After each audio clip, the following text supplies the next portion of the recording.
오늘 하나님께서 우리에게 주시는 말씀은 사도행전 9장 1절에서 8절까지의 말씀입니다. 사도행전 9장 1절에서 8절까지의 말씀입니다. 사는 줄 알고 제가 봉독하도록 하겠습니다. 사울은 여전히 주님의 제자들을 위협하면서 살기를 띠고 있었다. 그는 대제사장에게서 가서 다마스쿠스에 있는 여러 회당으로 보내는 편지를 써달라고 하였다. 그는 그 도를 믿는 사람은 남자나 여자나 가리지 않고 닥치는 대로 묶어서 예루살렘으로 끌고 오려는 것이었다. 사울이 길을 가다가 다마스쿠스 가까이에 이르렀을 때 갑자기 하늘에서 환한 빛이 그를 둘러 비추었다. 그는 땅에 엎어졌다. 그리고 그는 사울아 사울아 네가 왜 나를 핍박하느냐 하는 음성을 들었다. 그래서 그가 주님 누구십니까 하고 물으니 나는 네가 핍박하는 예수다. 일어나서 성 안으로 들어가거라. 네가 해야 할 일을 일러줄 사람이 있을 것이다 하는 음성이 들려왔다. 그와 동행하는 사람들은 소리를 들었으나 아무도 보이지는 않았으므로 말을 못하고 멍하게 서 있었다. 사울은 땅에서 일어나서 눈을 떴으나 아무것도 볼 수가 없었다. 그래서 사람들이 그의 손을 끌고 다마스쿠스로 데리고 갔다. 아멘. 김영건 목사님께서 사람이 바꾼 사울로 설교해드리겠습니다. 할렐루야. 오늘도 거룩하신 우리 주를 찬양합니다. 사람이 바뀔까요? 바뀌지 않을까요? 저는 그런 이야기를 많이 들었거든요. 사람은 절대 안 변한다 이런 이야기를 하시는 분이 많더라고요. 집에서 남편을 보고 그러는지 몰라도 그런 이야기를 하시는 분들이 많아요. 사람은 절대 안 변한다 이렇게 이야기를 해요. 사람은 참 안 변한 것 같아요. 제가 목회를 한 지가 벌써 이제 뭐 몇 년이 됐습니까? 한 26년, 27년 돼 가거든요. 돼 가는데 생각해 보면 참 안 변한 것 같아요, 사람들이요. 저도 한 번씩 이렇게 고민되는 게 내가 설교를 할 필요가 있겠는가 이런 생각도 하거든요. 사람이 변하지 않는데 어떻게 설교를 계속해서 무슨 내가 의미가 있을까 이런 생각을 하는데 사실은 사람은요 변합니다.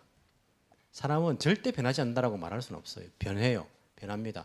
변할 걸 알고 있기 때문에 또 포기하지 않고 계속 말씀을 전하는 것이고 그리고 나 자신도 사실은 변한 사람이고 그리고 주위에서 변한 사람들이 있는 것들을 보게 됩니다. 그래서 절대 변하지 않는다는 말은요 사실은 아닙니다. 사람은 변할 수 있습니다.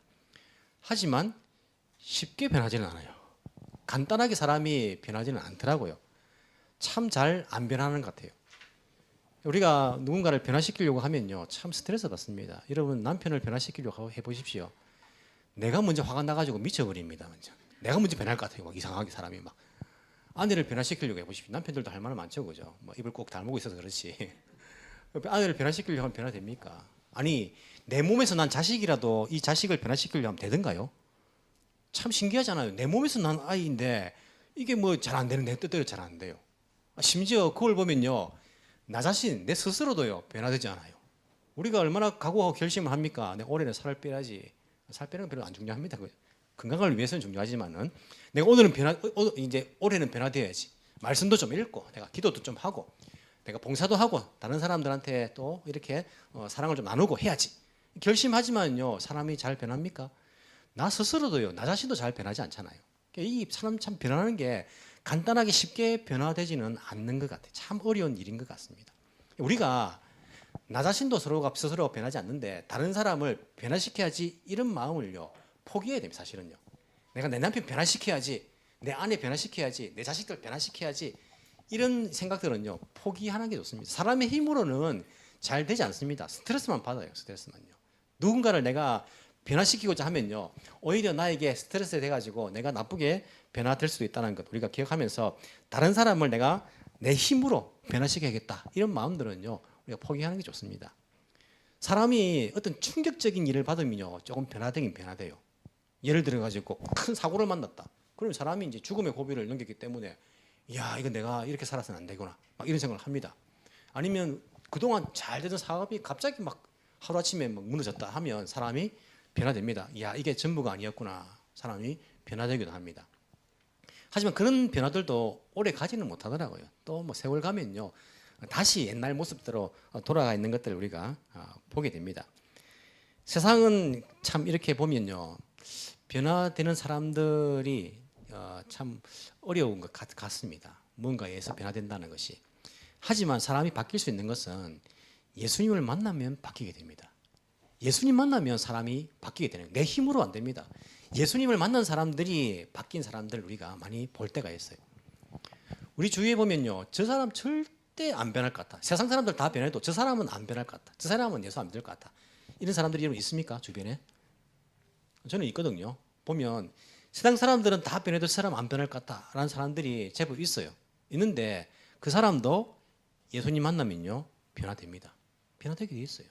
오늘 본문에 등장하는 사람 누굽니까? 사울이라는 사람 아닙니까? 원래 이제 나중에 바울이라는 이름으로 등장을 하는데 이 사울은 누가 봐도 변화되지 않을 것 같은 사람이에요.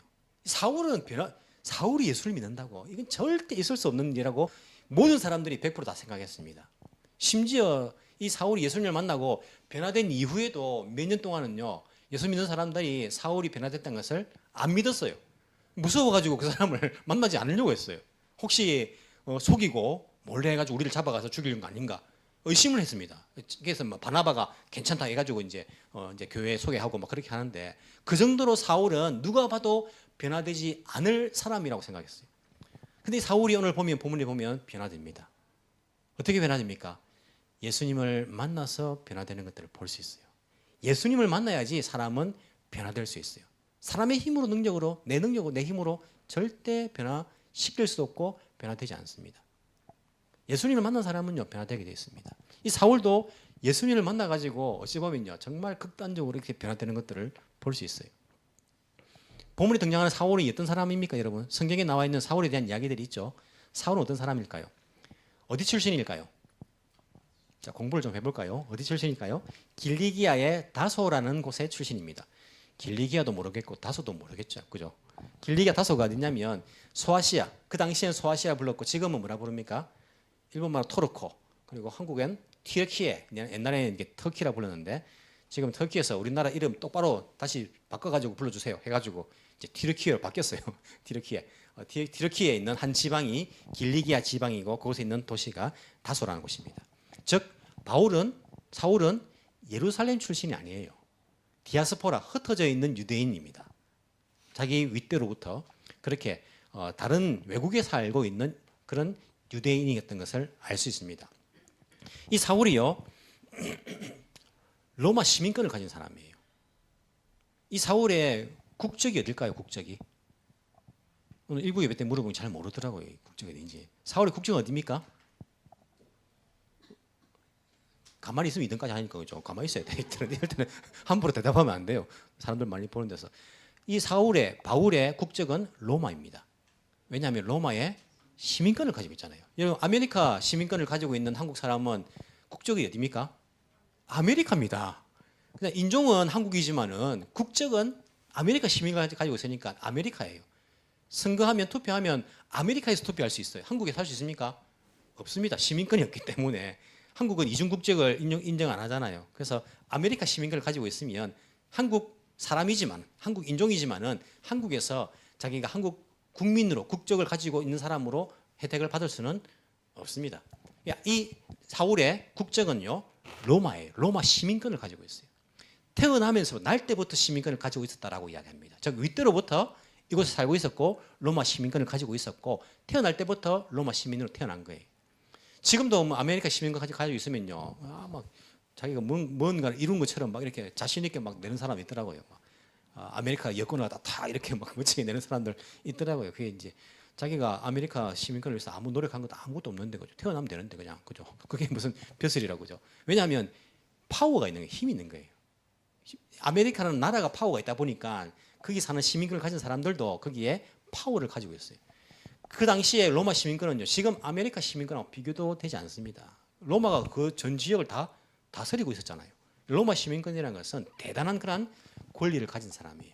나중에 사울이 변화되어 가지고 전도 여행을 할 때에 로마 시민권이 그에게 유용하게 로마까지 가서 전도하는데 유용하게 사용되는 것들을 우리가 볼 수 있습니다. 뿐만 아니라 그는 바리새파 사람입니다. 바리새파 사람으로서 누구의 제자냐면 가말리엘이라는 랍비의 제자입니다. 가말리엘이라는 서성의 제자입니다.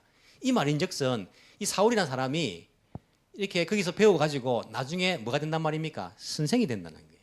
랍비가 된다는 말입니다. 랍비의 그러한 그 사회적인 존경성은요, 존경도는 정말 대단합니다. 지금도 마찬가지예요. 왜냐하면 율법을 해석한 사람이기 때문에 그 사람이 이렇게 말하면요, 그 율법이 전통이 되는 거예요. 그냥 규례가 되는 것입니다. 지금도 랍비들이 사회적으로 존경을 받고 있어요. 그 당시도 마찬가지예요. 어찌 보면 지금 우리가 뭐 아이들 나오면요, 뭐 판사 시키고 변호사 시키고 이런 데 꿈을 가지고 있는 것처럼 그 당시에는 사회적으로 굉장히 존경받는 그러한 직업이 이 랍비라는 직업인데, 이 사울도 그 길을 걷고 있었다라고 우리가 볼 수 있습니다. 뿐만 아니라 사울은요, 학식이 높은 사람이에요. 자, 사울이 할 수 있는 언어가 몇 개 있었을까요? 먼저 헬라어, 그리스어를 할 수 있습니다.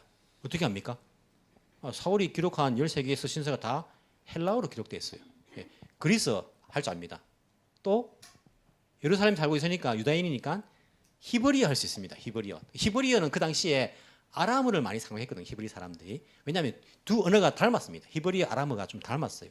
히브리어, 아람어는 기본적으로 유대인들은 합니다. 거기다가 로마 시민권을 가지고 있으니까 로마어, 라틴어라고 이렇게 이야기하죠. 라틴어도 그는 자유자재로 사용할 수 있을 거예요. 이러한 언어적인 능력을 가진 사람이에요.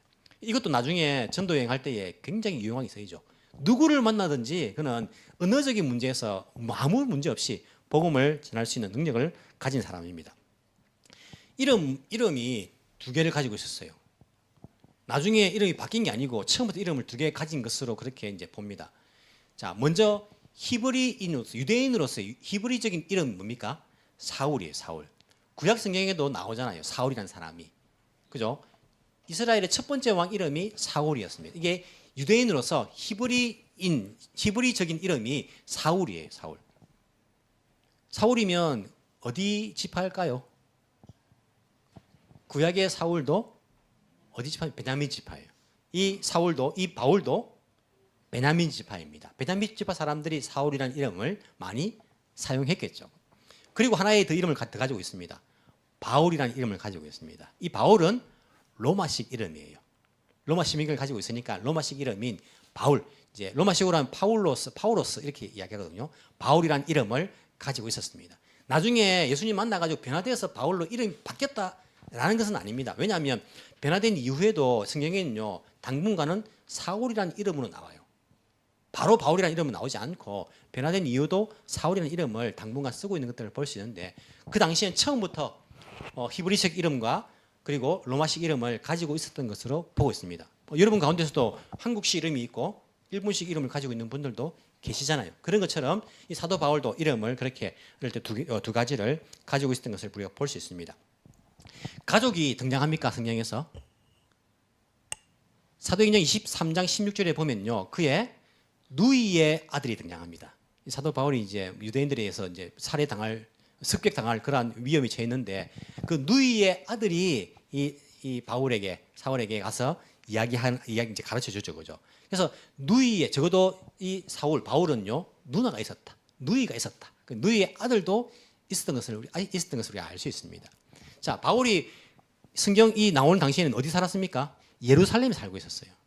그 당시에 랍비에게 배운 사람들은 13세 성인이 되면요, 보통 예루살렘으로 유학을 갔습니다. 그래서 거기에 살고 있었을 것이다라고 생각을 합니다.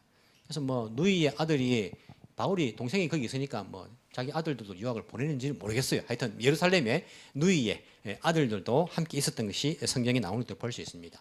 자, 바울이 가지고 있었던 직업입니까? 할 수 있는 직업적인 그냥 능력이 있었어요. 뭘까요? 텐트 메이커. 천막을 만드는 일을 그가 할 수 있었습니다.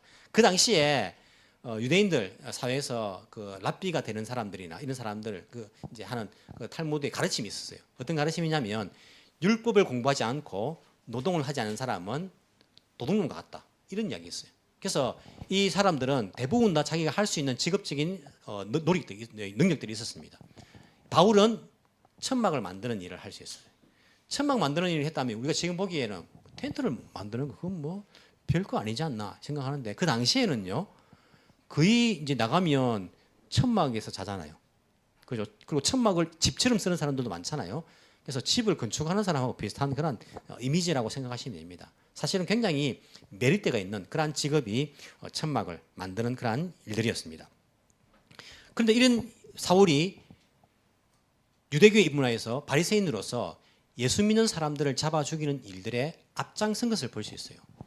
그는 교회를 핍박하고 예수 믿는 사람 잡아 죽이는 일에 대표적인 인물이었습니다. 제가 하겠습니다. 제가 앞에 나가서 잡겠습니다. 막 자기 스스로가 임명받지도 않았는데 그냥 나서가지고 하는 사람이 아니라 공식적으로 그는 교회를 핍박하고 예수 믿는 사람들을 잡아 죽이고 잡아 가두는 그 일에 공식적인 그런 권한을 가진 사람이었어요. 스데반이 순교할 때도 그는 대표자로서 책임자로서 그 자리에 있었고 뿐만 아니라 오늘 본문에서도 어떻습니까? 본문에서도 다마스쿠스, 옛날에 성경에는 다메섹이라 되어 있죠. 다마스쿠스까지 예수 믿는 사람들을 성경에 보시면요, 살기를 띠고 있었다. 죽이려고 한 거예요. 잡아 죽이기 위해서 잡아와가지고 죽이려고 그렇게 그곳에 가게 된 거예요. 아무 그것이 간 것이 아니라 대제사장에게서 뭘 가지고요, 체포장을, 영장을 받아갔던 거예요. 그 당시에 대제사장은요, 사내들인 공의회 제 토분 아닙니까? 제 수장 아닙니까? 로마에 의해서 초바 총독에 의해서 물론 뭐 어느 정도 다스려지지만은요, 유대인들 자치권이 이제 뭐 인정되기 때문에 사내들인 공의에 의해서 어느 정도는 체포하고 때리고 그리고 죽일 수 있는 권한도 있습니다. 사형권이 아예 없는 것은 아니에요. 예수님은 워낙 유명한 사람이었고 워낙 국가적인 이게 문제가 되기 때문에 총독이 그렇게 했는데 스데반은 또 그냥 자기들 잡아 죽이잖아요. 돌로 쳐가지고. 그러니까 일반 사람들은 별 문제 되지 않기 때문에 그냥 내버려둬요. 그냥 사내들인 공의에서 알아서 그냥 하게. 그래서 사도 바울이 예수 믿는 사람 잡아가서 죽이는 것도 그냥 대충 자기들이 크게 문제가 되지 않으면 밀란이 일어나지 않으면 자치권을 인정해 주는 거예요. 그런 일에 이 사도 바울이 대제사장에게 체포권을 받아가지고 다마스쿠스로 가고 있는 중이었어요. 원래 바리새파 사람들하고 대제사장은 사두개파 사람 아닙니까? 사두개인들. 사두개파와 바리새파는 원래 사이가 안 좋습니다. 국민의힘하고 민주당입니다. 지금으로 치면 사이가 안 좋은 사람들이에요. 그런데 예수님을 잡아 죽일 때에 그리고 교회 예수 믿는 사람들을 잡아 죽일 때에는 협력을 하고 있는 것들을 볼 수 있어요. 영적으로 보면요, 이게 보면요, 적들도 다 힘을 합쳐가지고 예수 믿는 사람들을 괴롭히는 걸 볼 수 있어요. 그러면서 다메섹으로 그가 예수 믿는 사람 잡아 죽이려고 가는 거예요. 열심히 대단하죠, 그죠? 예루살렘에서 다메섹까지 다마스쿠스까지 260km입니다. 그 당시에 길로 260km. 차가 있었던 것도 아니고 뭐 대부분 다 도보로 그 당시에는 이제 이동을 하잖아요. 사도 바울은 전도여행, 선교여행, 전도여행 가기 전부터 핍박 여행을 먼저 시작한 사람이에요. 260km를요. 열심으로. 얼마나 열심히 있는 사람입니까? 꼭 해야 됩니까? 꼭 안 해도 되는 일이잖아요, 자기들은요. 근데 거기에 사명감을 가지고 체포영장 발부받아가지고 260km를 가는 겁니다. 가다가 어떤 일이 납니까? 다마스쿠스에 거의 도착했을 즈음에 예수님을 만나는 거예요. 빛으로 찾아오신 예수님을 만납니다. 주위 있는 사람들은 봅니까? 못 봅니다. 바울만, 이 사울만 그것을, 그 장면을 보게 돼요. 빛으로 자기에 찾아오신 예수님. 소리를 주변 사람들이 듣기는 하지만은 그 모습을 보지는 못하는 거예요. 자기만 주님을 만나게 됩니다. 저도 비슷한 경험을 했습니다. 1994년도 10월 달 제가 늘 간증을 할 때 말씀드리는 건데 교회에서 청년들 성경공부할 때에 한 10여 명 앉아 있었는데 그때에 제게 주님께서 빛으로 찾아오셨어요. 정말 이런 빛이 아니고 정말 빛으로 저에게 찾아오셔가지고 다른 사람들은 아무도 못 봤습니다. 저만 체험하려고 그때로부터 제가 이 길을 제가 가겠습니다라고 순종하고 결단하고 완전히 삶의 인생의 방향이 터닝되는 그런 포인트가 된 그런 경험이 있어요. 마찬가지로 이 사울도 이 바울도 그 다마스쿠스 가는 그 도상에서 예수님을 만나고는요 그 인생이 완전히 바뀌는 것들을 볼 수 있습니다. 완전히 바뀌었어요. 인생이 바뀌었습니다. 예수님을 만나면요 바뀌게 돼 있어요. 바울이 뭐가 바뀌었습니까? 예수님 만나고 그전에는 고기 좋아했는데 채식주의자로 바뀌었습니까? 식성이 바뀌었습니까? 아닙니다. 그가 예전에는 텐트 만드는 일을 했는데 이거 뭐 할 필요 없다. 그 직업이 바뀌었습니까? 아닙니다. 계속 그대로 했어요. 그가 이전에는 언어를 열리게 했는데 예수님을 만나고 난 다음에 언어가 막 2배로 막 늘어났습니까? 그렇게 바뀌었습니까? 그게 아닙니다. 뭐가 바뀐 겁니까? 인생의 방향이 바뀐 거예요. 방향이. 지금까지는 예수님을 믿는 사람들을 핍박했는데 이제부터는 예수님을 위한 길로 인생이 완전히 터닝된 것을 알 수 있어요. 그의 삶의 인생의 목적이 완전히 다 바뀐 거예요. 그래서 생각해 보면요, 예수님을 만나기 전에도 이 사울은요 누구를 위해 자기가 이렇게 한다고 생각했을까요? 하나님을 위해 이렇게 한다고 생각했을 거예요. 자기가 철저하게 나는 하나님을 위해서 열심을 낸다. 난 하나님을 위해서 목숨을 걸고 해야지. 이런 마음을 가지고 열심을 내었을 거예요. 하나님을 위해서 열심히 하는 거나 예수님을 위해서 열심히 하는 거나 똑같은 거 아닙니까? 그럼 이 바울이 뭐가 바뀐 겁니까? 아니 그러면 이전에 하나님을 향한 그 열심은 도대체 뭐란 말입니까? 예수님을 만나기 이전에 이 바울의 하나님을 향한 열심은요, 사실은 하나님의 뜻도 아니었고 하나님을 기쁘시게 해드릴 수 있는 것도 아니었습니다. 그냥 자신의 신념이었어요. 신념. 내가 생각하는 것, 내가 믿는 것에 불과했어요. 자기의 신념으로 얼마든지 하나님을 위한다는 착각하면서 열심을 낼 수 있습니다. 얼마든지 그럴 수 있어요. 예수님 만나지 않아도 하나님을 향한 그 열심을 가지고 얼마든지 신앙생활을 할 수 있습니다. 하지만 그런 사람들이 열심을 내면 낼수록요, 주변 사람들이 핍박을 받아요. 고통을 받습니다. 그런 사람들이 열심을 내면 낼수록요, 교회가 세워지는 것이 아니라 교회가 힘들어지는, 고통을 받는 거예요. 하지만 자기는 철저하게 나는 하나님을 위해서 열심히 하고 있다라고 착각을 하고 있는 거예요. 오늘도 마찬가지입니다. 예수님을 개인적으로 인격적으로 만나지 않고 목사 될 수 있을까 없을까요? 될 수 있습니다. 자기가 나 하나님을 위해 살아야지, 하나님을 위해 열심히 내야지, 나는 목사가 돼야지, 얼마든지 됩니다. 예수님을 개인적으로 인격적으로 만나지 않고도요, 목사 된 사람 많습니다. 많은 좀 어폐가 있는데 있습니다. 목사 될 수 있어요. 내가 하나님을 향한 열심히 가지고 사울처럼 목사 될 수 있습니다. 하지만 그런 사람이 목사가 되면요, 자기 열심 때문에 사람들이 힘듭니다. 성도들이 힘들어요. 교회가 세워집니까? 교회가 무너집니다. 겉으로 멀쩡해 보일지 모르지만은요, 정말 교회다운 교회가 되지 않습니다. 예수님을 인격적으로 만나지 않고 개인적으로 만나지 않아도 이 열심을 가지고 자기 신념을 가지고 장로 될 수 있습니다. 안수집사 될 수 있어요. 권사 될 수 있습니다. 교회 다닐 수 있어요. 예수님을 인격적으로 만나지 않고도요, 차장 봉사할 수 있고요, 교사로 봉사할 수 있고, 묵고시마 봉사할 수 있고, 얼마든지 봉사할 수 있습니다. 열심히 합니다. 하지만 그런 사람들이 열심을 내면 열심을 낼수록 이상하게 다른 사람들이 상처받아요. 이상하게 교회가 세워지는 것이 아니고 교회가 분란이 일어납니다. 그렇게 열심을 내면서 열심히 봉사하고 하는데 다른 사람들이 보기에는 뭐라 말합니까? 그 사람 보면서 사람 잘 안 변한다. 아니 열심히 하는 사람인데 사람 잘 안 변한다, 이렇게 이야기해요. 그 열심은 주님을 위한, 주님을 향한 열심이 아니었어요. 착각하고 있는 것입니다. 사울처럼 그냥 자기 신념이에요. 자기 생각입니다. 자기 생각. 착각입니다. 하나님을 위해서 자기가 이렇게 하고 있다, 그렇게 생각할 뿐이지 사실은 하나님과 상관없는 일이었어요. 하나님을 기쁘시게 해드릴 수 없는 일이었습니다. 하나님의 뜻을 이루는 그런 열심이 아니었단 말입니다. 하지만 그러한 사울이 예수님을 만나니까 바뀌지 않습니까?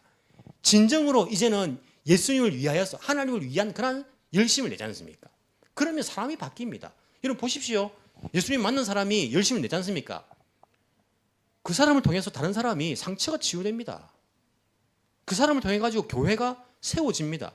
그 사람은 열심히 봉사하는데 속상한 일도 많을 건데 인내합니다. 저 사람도 괴로운 일이 많을 건데 기뻐합니다. 그런 사람들이, 예수님을 인격적으로 만난 사람들이 열심히 내는 걸 보면서 사람들이 뭐라 하는지 아십니까? 사람이 변했네. 똑같은 열심을 내는데 예수님을 안 만난 사람들이 열심히 하는 사람을 보면서 사람은 변하지 않는다, 이렇게 말하는 대신에 정말 예수님을 인격적으로 만난 사람이 열심을 내는 것을 보면서는요, 야, 사람이 변했네. 그렇게 이야기하는 거예요. 예수님을 만나지 않고 찬양하고, 예수님 만나지 않고 예배드리고, 예수님 만나지 않고 교회 다니는 것 얼마든지 가능합니다. 예수님을 인격적으로 만나지 않고 그렇게 하는 행위, 내가 열심을 가지고 얼마든지 할 수 있습니다. 하지만 우리는 진정 변화되지 않아요. 예수님을 인격적으로 만나지 않으면요, 개인적으로 만나지 않으면요, 우리의 삶은 변화되지 않습니다. 아이들이 어릴 때는 부모님 말씀 따라가지고 교회 다니는 것처럼 보이지만은요, 예수님을 인격적으로 만나지 않으면요, 우리가 어떻게 할 수 없어요. 변화되지 않습니다. 우리는 기도해야 됩니다. 주님, 우리 아이들이 예수님을 인격적으로 만나게 해주세요. 주님 인격적으로 만나주세요. 개인적으로 만나주세요. 우리도 마찬가지입니다. 주님을 개인적으로 만나지 않으면요, 겉모습은 사울처럼 야 열심히네, 야, 열심히 특심이네. 저 사람 대단하네. 오히려 대표로 세웁니다. 야, 저 사람 뭐 장로로 세워야 되고 우리가 안수집에 세워야지. 세워놨는데 문제가 생기는 거예요. 세워놨는데 교회가 분란이 일어나는 거예요. 그냥 사람들은 겉으로만 판단하는 거예요. 예수님을 인격적으로 만나지 않은 사람이 열심을 내면요 더 골치 아픕니다. 더 큰 문제가 일어나는 거예요. 사울로 인하여 가지고 교회가 핍박을 받고 예수 믿는 사람들이 고통을 받고 자기는 하나님을 위해서 한다라고 그렇게 하고 있는데 반대되는 일들이 일어나고 있는 거예요. 하나님 뜻이 아니고 하나님께서 설파하시는 일들이 일어나고 있는 것들을 우리가 보지 않습니까? 올바른 그러한 열심이 아니었던 거예요. 자기의 신념이었어요. 자기의 열심이었습니다. 사도 바울은 왜 그렇게 열심을 내었을까요? 사람들은요 인생에 있어서 갈증을 느끼기 때문에 갈증을요. 현대인들은 이 갈증을 잘 모릅니다. 뭐 저도 현대인인데 그죠? 원시인은 아니지 않습니까? 현대인들은 갈증을 잘 몰라요. 왜냐하면 목마를 일이 잘 없어요. 어디서든지 물을 마실 수 있잖아요. 여러분 목마른 적 있습니까?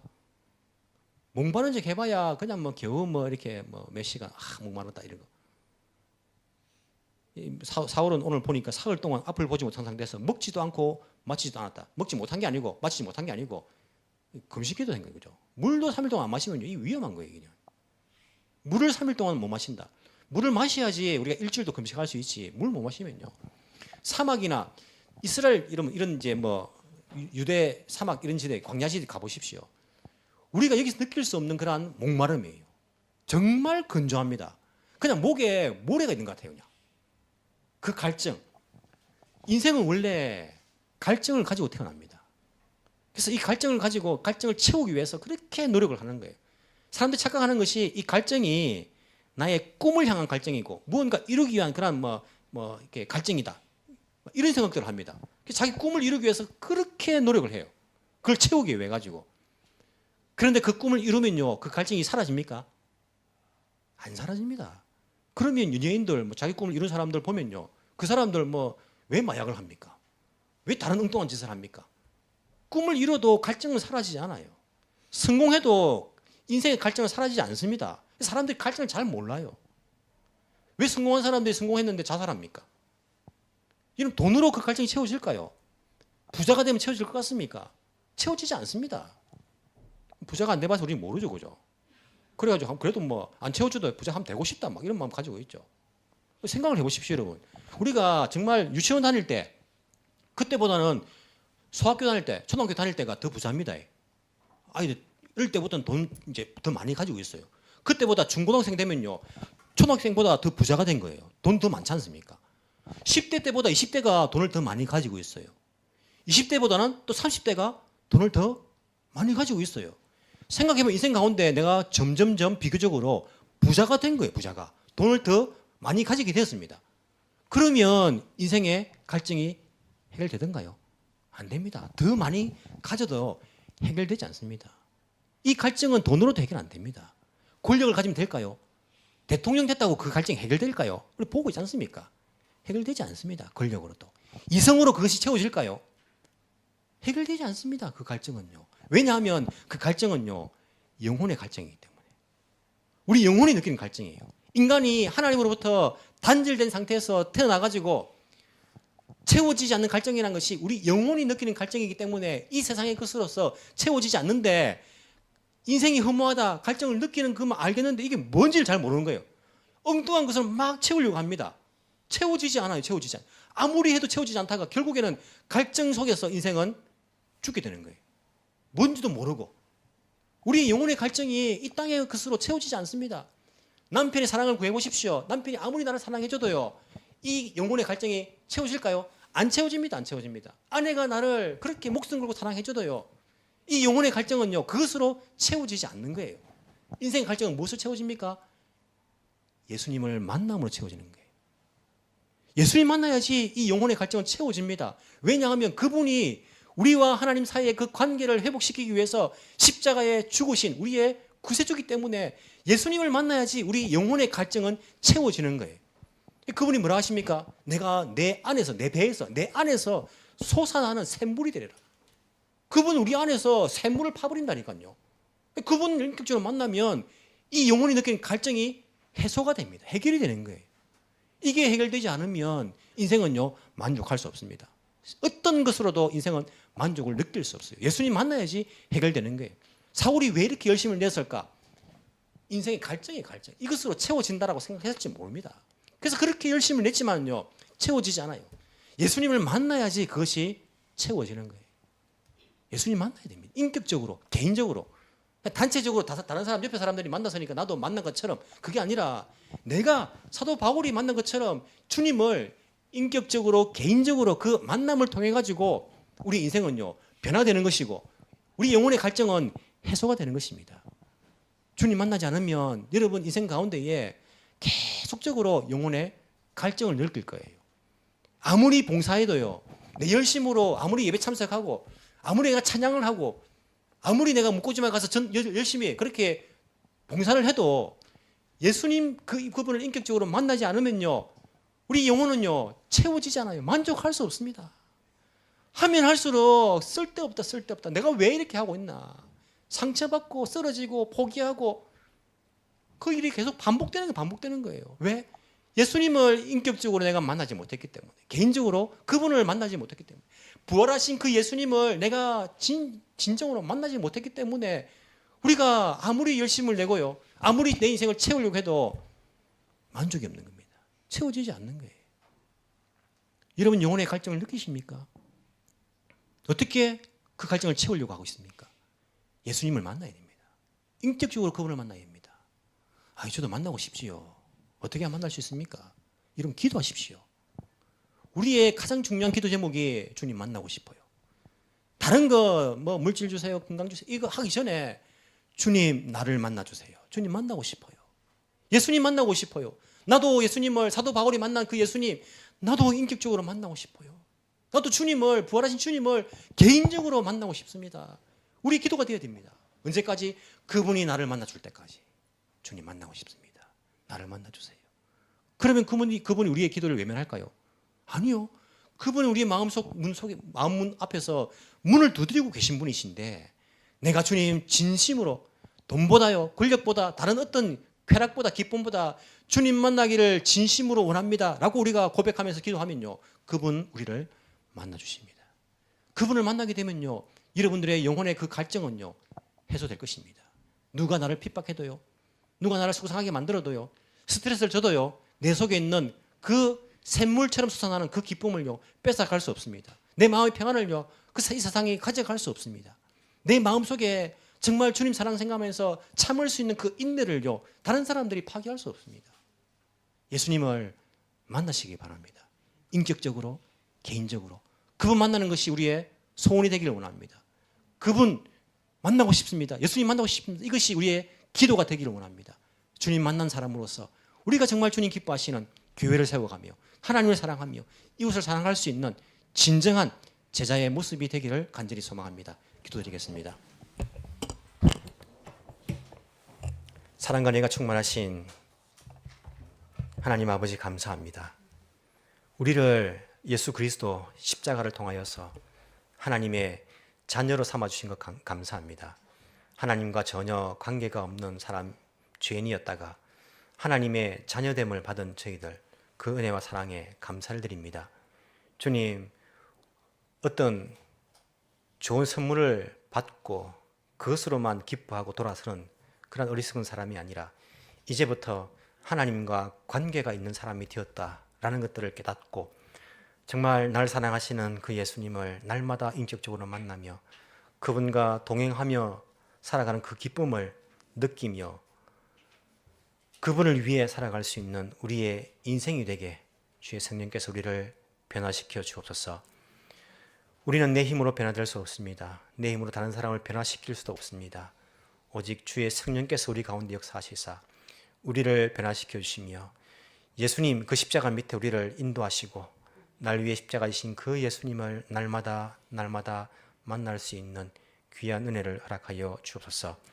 내가 봉사하는 것이 예수님 때문이고 내가 이렇게 찬양하는 것이 예수님 때문이고 내가 이렇게 예배드리며 교회 다니며 이렇게 신앙생활하는 것이 예수님 때문이 될 수 있도록 도와주시고 사람 보고 낙심하고 실망하고 포기하지 않도록 주께서 우리를 붙들어 주옵시기를 간절히 소망합니다. 주의 성도들을 사랑하여 주시며 정말 예수님의 몸된 교회, 바울이 예수님을 핍박한다는 것이 예수님의 몸된 교회를 핍박하는 것이 바로 예수님을 핍박한다는 것이라고 그렇게 말씀하셨는데, 주의 몸된 교회, 주의 성도들을 주님께서 사랑해 주시고 돌봐주시며 어떤 역경과 어려움과 고난과 핍박과 스트레스가 있다 할지라도 주님 바라보며 우리가 신뢰하며 절망하지 않고 이 믿음의 길을 걸어갈 수 있는 하나님의 귀한 백성들 되게 주께서 인도하여 주옵소서. 감사드리며 살아계신 예수님 이름으로 기도합나이다. 아멘.